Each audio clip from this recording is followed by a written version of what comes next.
Bonjour, aujourd'hui voici la vidéo sur la sphère et la première vidéo sur la sphère qui concerne donc sa définition et les formules de sa surface et de son volume.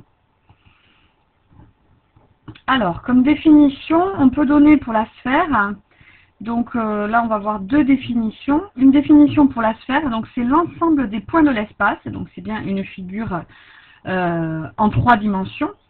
La sphère est donc l'ensemble des points de l'espace qui sont équidistants d'un point appelé le centre de la sphère. Donc équidistant, vous devez sûrement vous rappeler, ceci signifie à la même distance d'un même point. Donc ce point, évidemment, est appelé le centre de la sphère. La sphère, vous vous en doutez, en 3 dimensions est l'équivalent du cercle en 2 dimensions.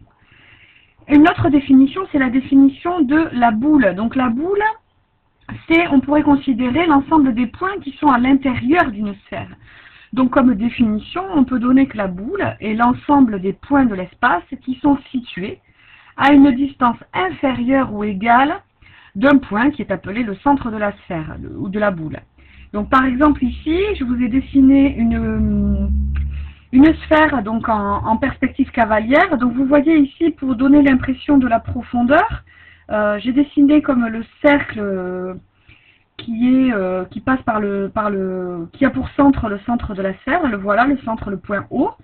Ainsi, tous les points, comme un point M par exemple, qui serait positionné sur la sphère, est à une distance R du centre de la sphère O. Ainsi, tous les points qui sont sur la sphère sont tous à la même distance R, donc le rayon évidemment, du point O. Le point A, ici, j'ai voulu le placer à l'intérieur de la sphère. Donc, je l'ai relié par le point O. Donc, cette distance-là va être forcément inférieure à R. R est donc bien appelé le rayon de la sphère. C'est donc la distance des points au centre, des points de la sphère au centre de la sphère. M est un point de la sphère, donc il appartient à la sphère, donc sa distance par rapport à O est égale au rayon. Et A est un point de la boule, donc c'est-à-dire il est à l'intérieur de la sphère, et donc sa distance au centre est inférieure au rayon. NS, donc ici j'ai appelé un point N et un point S qui sont diamétralement opposés. Donc le segment NS forme bien un diamètre de la sphère. Alors pourquoi NS? Pour nord-sud, tout simplement. On verra l'équivalent sur la planète Terre qui est assimilé à une sphère. Le cercle de centre O passant par M est appelé un grand cercle de la sphère, c'est-à-dire c'est un cercle qui a le même centre et le même rayon que la sphère elle-même. Alors, les formules qui nous intéressent aujourd'hui sont donc la formule de la surface de la sphère. Donc voilà la formule de la surface de la sphère de centre O et de rayon R, petit r. Il suffit de faire 4 multiplié par pi multiplié par le rayon au carré. 4 fois pi fois r au carré. Pour avoir le volume de la boule, donc l'ensemble, la place, si vous voulez, que prend la boule et tous les points évidemment qui sont à l'intérieur, il faut appliquer cette formule. 4 tiers multiplié par pi multiplié par le rayon au cube. 4 tiers de pi r au cube. Alors, je vous disais, donc l'exemple qui va nous intéresser aujourd'hui, c'est l'exemple de la planète Terre. Donc la planète Terre peut être assimilée à une boule. Donc sur la surface, on aurait les océans et les continents. Donc la sphère Terre serait composée d'océans et de continents. Et à l'intérieur, évidemment, la Terre, le magma, etc., le noyau constituerait donc la boule Terre. Ainsi, il y a quand même donc des grands cercles.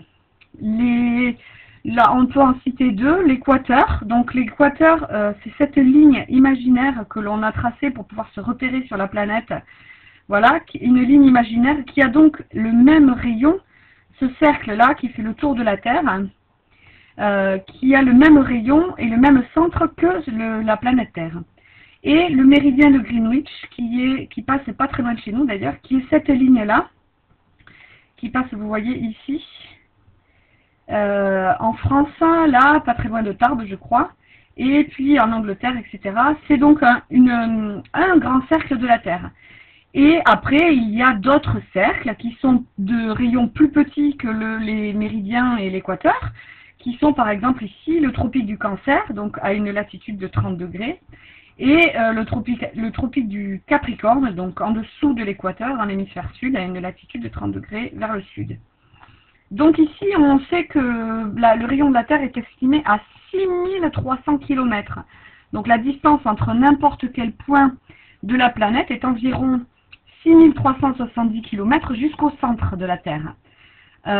C'est bien sûr une estimation étant donné que la planète Terre n'est pas une surface lisse, donc c'est une approximation. La surface de la Terre est donc, si je calcule avec la formule que je vous ai donnée précédemment, 4 fois pi fois le rayon au carré, c'est-à-dire 4 fois pi fois 6370 au carré, c'est-à-dire 509 904 364 km². C'est donc une très très grande surface, comme vous pouvez l'imaginer.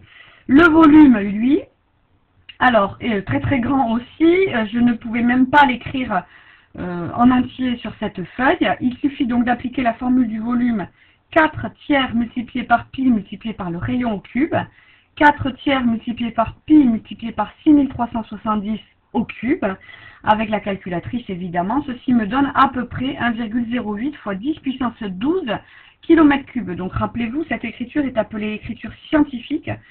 Il suffirait pour l'avoir en écriture décimale de décaler cette virgule de 12 rangs vers la droite. Voilà, c'est-à-dire des milliards de milliards. Voilà. Merci de répondre au petit questionnaire à laisser à la suite de cette vidéo. Au revoir.